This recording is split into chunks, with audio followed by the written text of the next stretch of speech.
When looking for the king of podcasts, you're at the wrong channel. Well, excuse me! Looking for good ideas for life? You're far from good hands. Hey, bud, what's your problem? If you think the listener is always right, you're far from the right place. Out of order! Even in the future, nothing works! Hosted by a Northeasterner by birth, but a rebel by choice. Are you threatening me? If you want a host that floats between love and madness, and we know the night is always gonna be here anyway. Thinking of you's working up my appetite, looking forward to a little afternoon delight. then play on and listen to Crazy Train Radio. All right, guys, listen to this blues riff and B. Watch me for the changes and try and keep up, okay?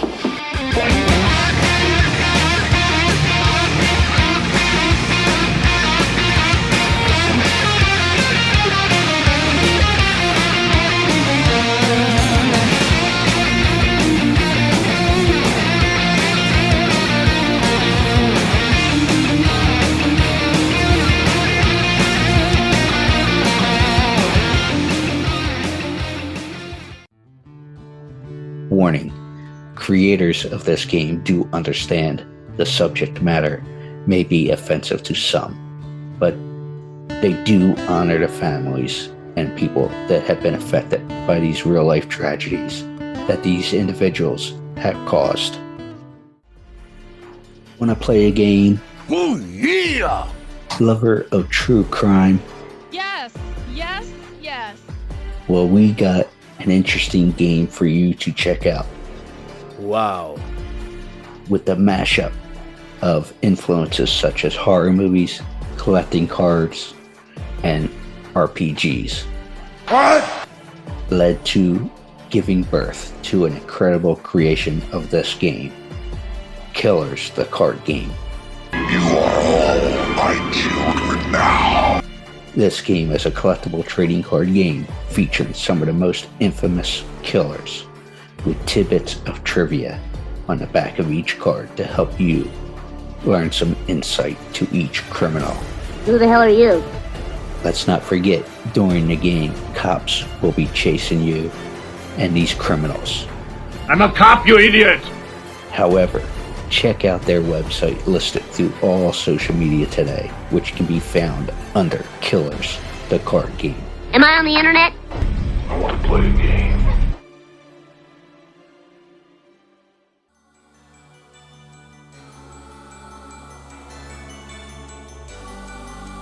Hey, this is Fiona Dourif from the Chucky series, and you're listening to Crazy Train Radio.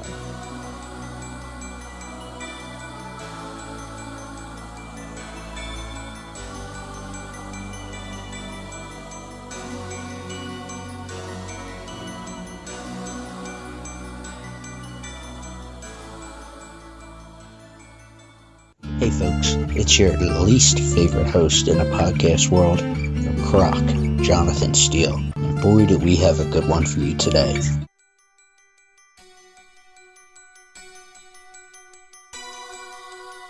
So, ladies and gentlemen, boys and girls, children of all ages, actually excited about this, and it worked out well because we were initially going to do this after Monster Mania in Cherry Hill, New Jersey. However, our guest had a little bit of a sore throat and stuff, which rightfully so, because you'll see with her personality and stuff. But I got to witness it firsthand when I went to say hello because of how she interacts with her fans. But it worked out well because when we tape this here on April 10th, it is release day for the second half of the Chucky series on Sci-Fi and USA. Our next guest is Fiona Dourif. And she was about to correct me on something, so please do. I was going to say also on Peacock. So it's USA Sci-Fi and then also Peacock. But Peacock also it comes out weekly, so you can't jump ahead. Right on. So yeah, I could just tell, even though folks won't see the video version of this, but I just knew by the gesture, it's like, oh, I effed up. I fucked up. It's Don't fuck up. Don't fuck yeah, up. You fucked up. You fucked up. You fucked up. especially you don't fuck up with a woman because A, they will set you straight, and two, because of a project she's involved with. So no, it's all Right, good. that's right. I've killed many, many people over the course of my career, I must tell you. But all kidding aside, since I mentioned it, how are you feeling? How are you doing? Happy second half of the season release. Yeah, we're happy.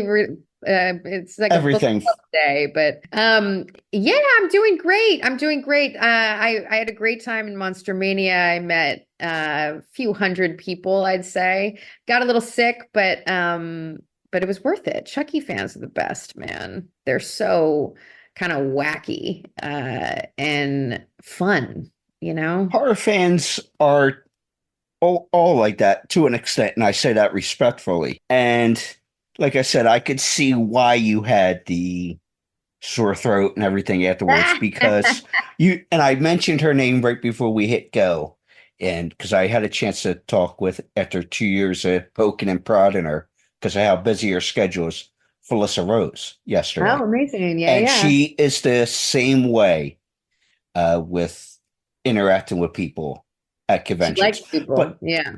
But the thing is, with both of you, with the vibe I got, and I told her this, and I told you this briefly, actually, out at Scarefest in Kentucky last year. We met. Yeah. We met briefly on Sunday morning because you were 2 tables down from the celebrity I was helping. Ah, okay. It was, we said hello and all that stuff, and you could just see. I got a good bullshit detector with being from the Northeast area, and you can really feel how people are. And what I saw with you is so genuine, how you are, and I really appreciated seeing that. Yeah, I also have fun. I mean, it's cool to learn how everybody relates to this thing that I'm kind of close to, you know? So I get to talk to everybody and kind of find out how they got into one horror and then Chucky, what their relationship with Chucky is. And you know what the most common thing is it's related to people's families. So I'll be like, hey, well, how'd you get into Chucky? And it's like, oh, I watched it with my dad, and me and my uncle used to sit down, or like my older brother scared the shit out of me when I was 10. It's just like linked to people's identity with their family in this funny way.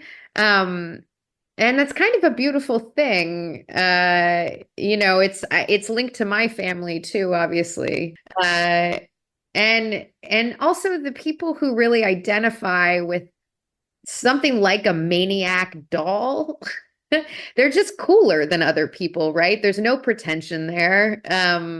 It's just a fun crowd. I really like meeting the people. It's great attitudes, and yeah, I have fun. I mean, this franchise is a fucking blast to be a part of. Excuse my language. You can say fucking, it's fine. What's the big deal? It doesn't hurt anybody. Fuck. No, it's a blast to be a part of. And it feels like I won some kind of weird lottery. And I'm riding it till I can't anymore, you know? Yeah, it's funny. I'm trying to remember whose book was it? Oh, it was Robert Englund's book. And he was talking about, because he had a personal connection with Mark Hamill from Star Wars. Sure. And Mark would crash at his place a lot, being Robert's. And he goes, man, he was before he signed up for Star Wars and all, but he repeated the story of riding that horse until that horse died. And it was, Robert mentioned the story of Mel Brooks telling him, hey, ride that horse as long as you can, because we are all fortunate to be able to be lucky to ride a certain horse and have that kind of success. Yeah, no, that's right. And also just enjoy the hand you got dealt, you know? And make the best of it, do my best. I mean, it's also just really fun. There's often projects that I've been involved in where there's a lot of tension and people kind of angry and infighting and et cetera, et cetera. And Chucky is just lovely. I mean, it's fun. I really well, first off, I love Don Mancini as a person. He's like an actual real friend of mine. And that doesn't always happen, you know? So it's like it feels very kind of familial and warm and cool and fun, you know, and everybody just like cracks up all the time. You know, the Chucky's a puppet, right? He's like a practical puppet. So his facial expressions move, you know, in real time as they're playing the voice in the scene. And he's really funny to watch. I mean, he's really funny because he's either angry or constipated, right? It's like one of the two.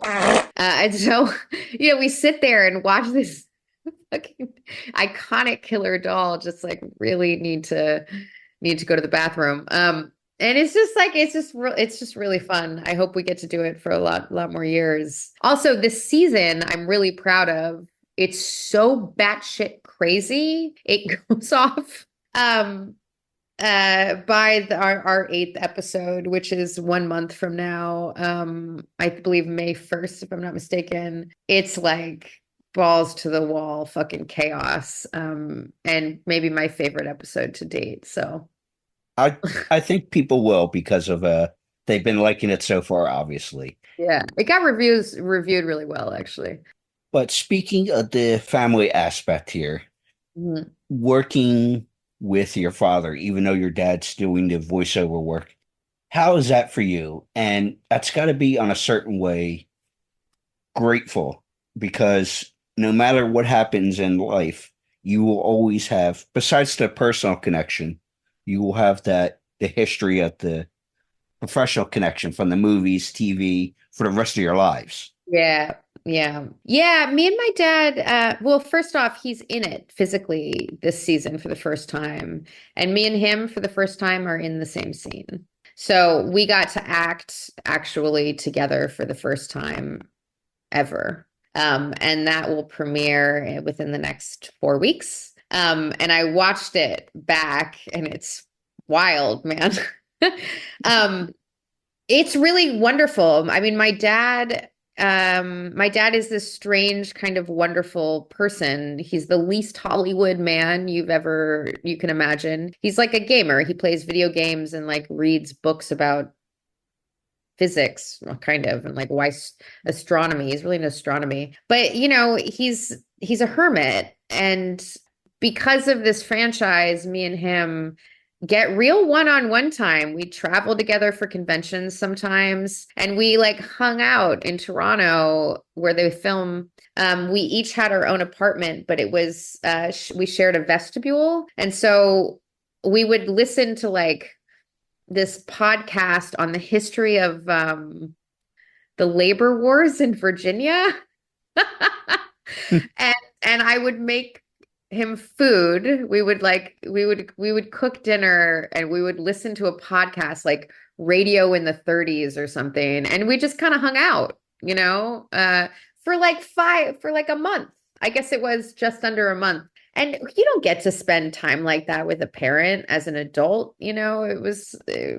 We were really grateful. And it was really fun. And yeah, I mean, whatever. It was great. I hope people like it too. We also really like the finished product, which is good because, you know, and it's funny. And I never interacted with your father in any way as a fan or in this format or anything. But that would explain, I think, you being born in Woodstock, New York, and being in that type of environment.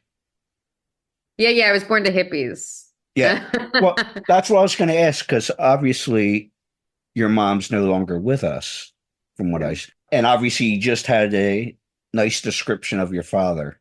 How would you describe your mother? Was she similar to your dad that way? Interesting. My mother was actually the bigger character of the two. My mother was a professional psychic, and wonderful and generous and kind of brilliant in her way. But of the two people, I would say that my mother occupied kind of a bigger space, even though Bigger my father presence. has this modicum of fame. So people tend to think it's my dad, but actually my mom, may she rest in peace, was a wonderful woman, but She had the bigger presence of the two of them. yeah, and just her the how she lived her life was kind of stranger, and she took she took uh, larger swings with what she wanted to do with her life. No, Than my that's dad cool. did. Oh, that's cool. Yeah. So with that being said, Fiona the person, now, I'm not talking the actor, the professional stuff and all. Who would you say you lean more towards? Would you be more closer to your father as far as description or your mother? Oh my goodness. I know deep, right? Yeah, God, can you answer that question for yourself too? I would say I'm definitely a mix. I carefree in a lot of ways, like my father, but he's very stringent. But my Hmm. mother is more stringent as far as she's to be she tries to be the responsible one financially, this way, that, in most aspects of life. But I would Yeah. say I'm pretty down the middle, but I'm flexible. Yeah. I would say if we were to line up all the characteristics of both people, I probably personality wise share more with my mother. Um, you know, may she rest in peace. Yes. Actually, my I only tattoo is I got on the anniversary of her death, and she ran a company called SciTech. Okay. And they taught something called remote viewing, and this was their logo. And it was kind of a bad logo. It's like it's the flag of New Mexico with the eye of the Illuminati in the middle of it. Yeah, I So noticed that as a all of the history guy imagery. myself. So What's that?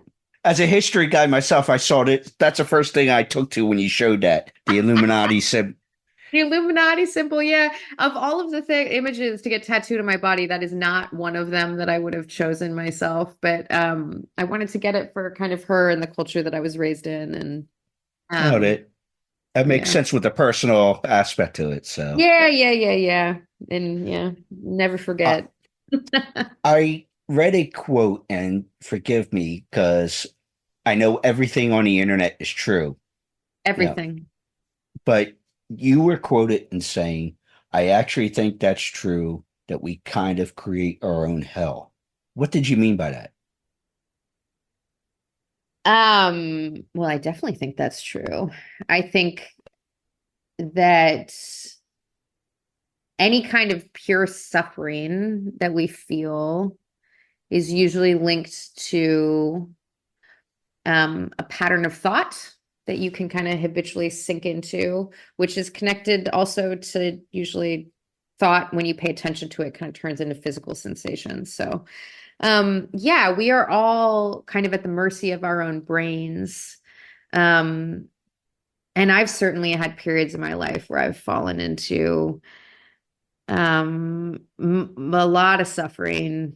Um, and I think that when it sticks around for a long time, it tends to be related to an habitual thought pattern. It's kind of dragging me down. Absolutely. Now, I also was reading that, and obviously I could tell with your personality and such, how much fun you have with the job and everything else like that. And there's also good and bad to people here.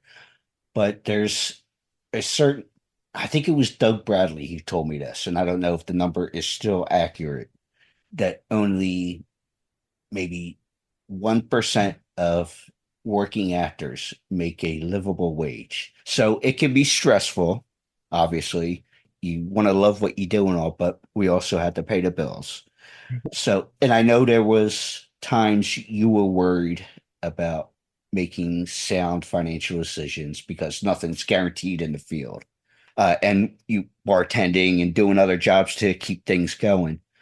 When do you think you were able to take a sigh of relief with your career, but also what do you define as success? Yeah.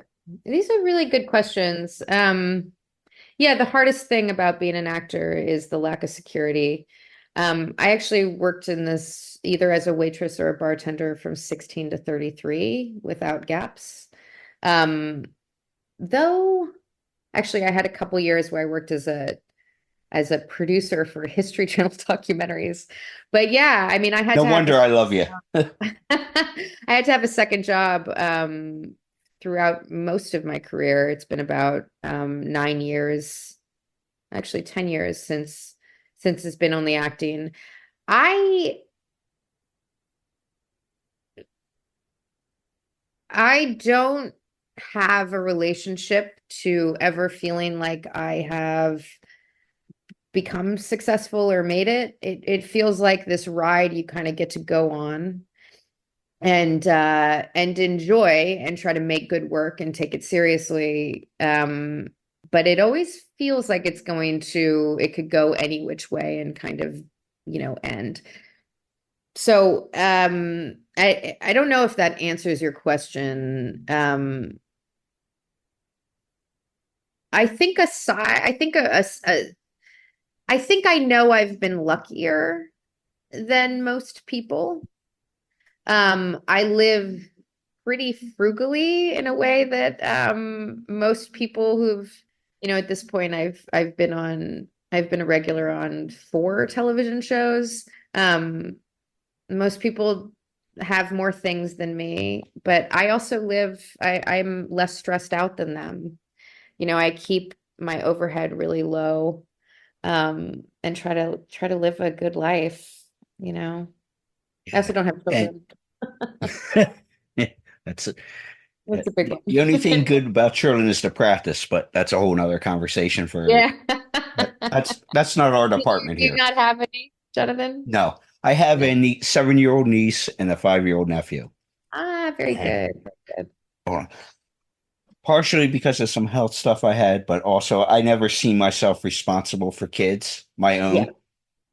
But it's my niece keeps hitting me up. She'll always say, "When are you get married? When you having kids? Are you paying for things?" Oh, but she's at that stage. She's always asking me. I said, Yeah, "You of guys are course. like my kids."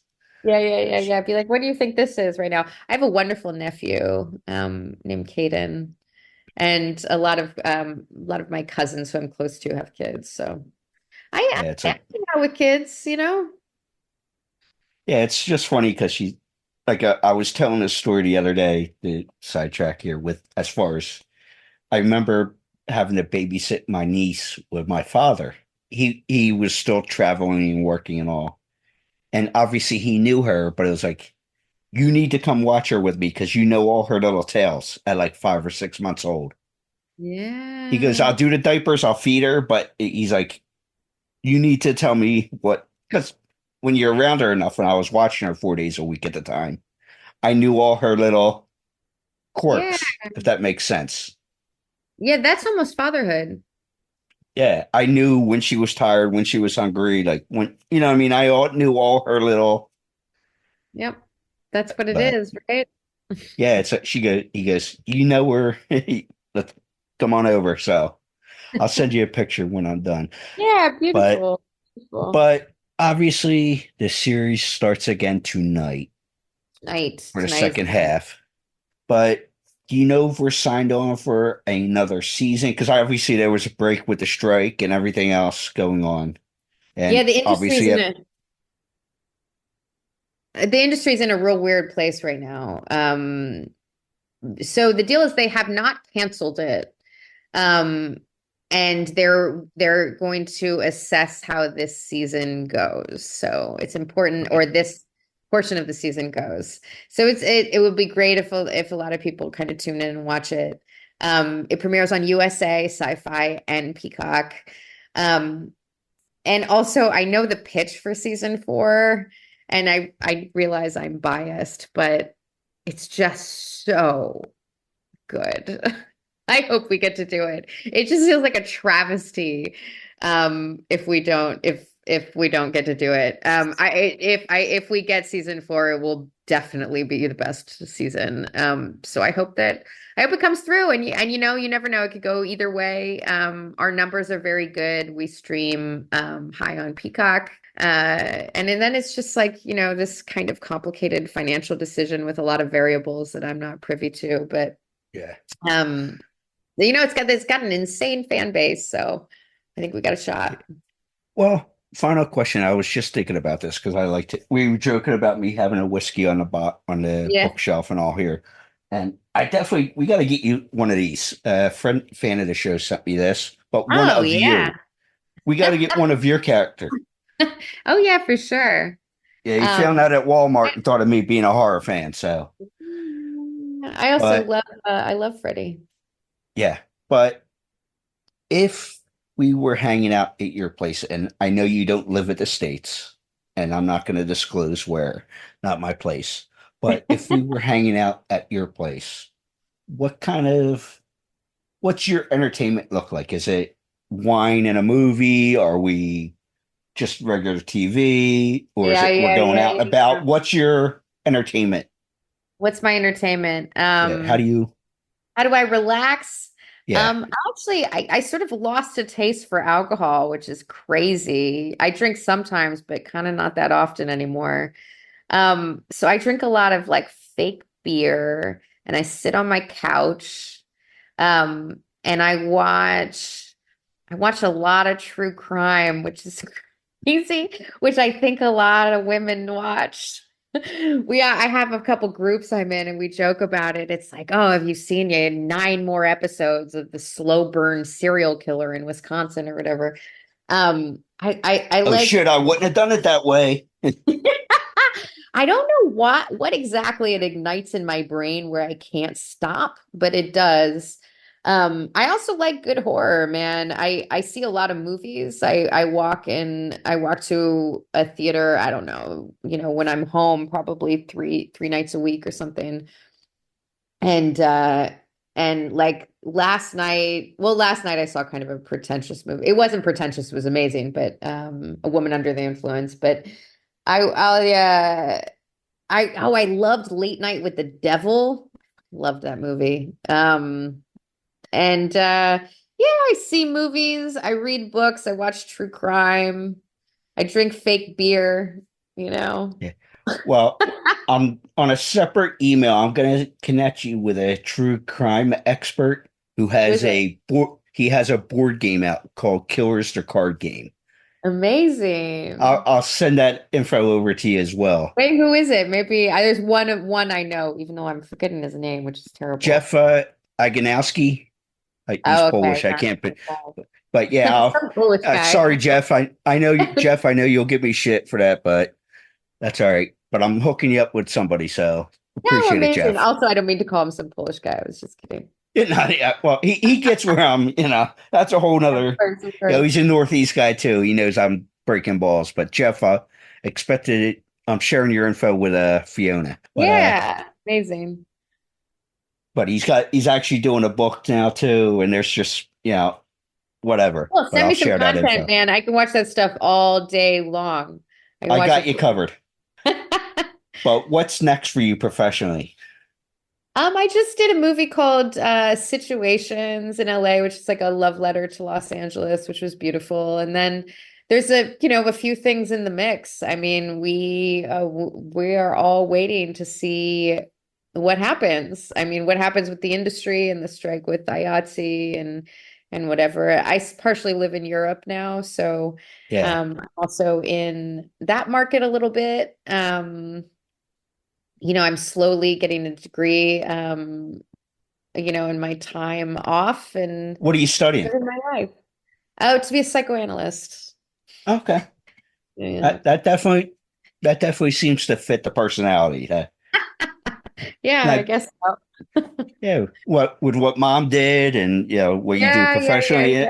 When you think of the whole circle, it fits. Hopefully, it's more grounded than my mother and my father. She says that out of love about her parents, folks.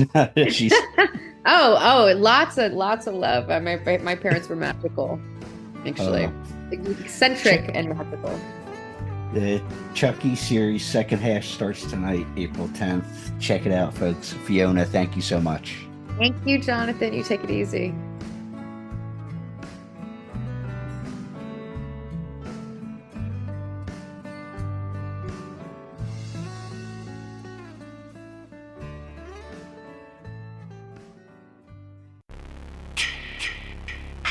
Hey there, Friday fans. We know how much you enjoy the movies.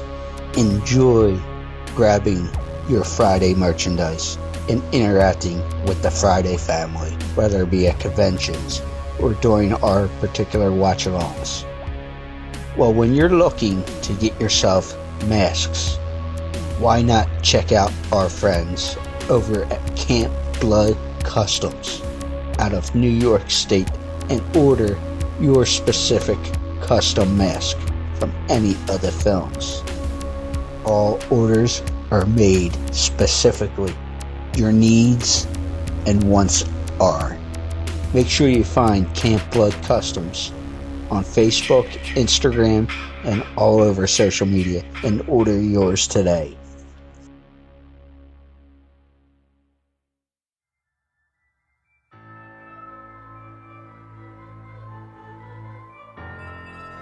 Hey, this is Kane Hodder. You are listening to Crazy Train Radio. Keep listening, or else.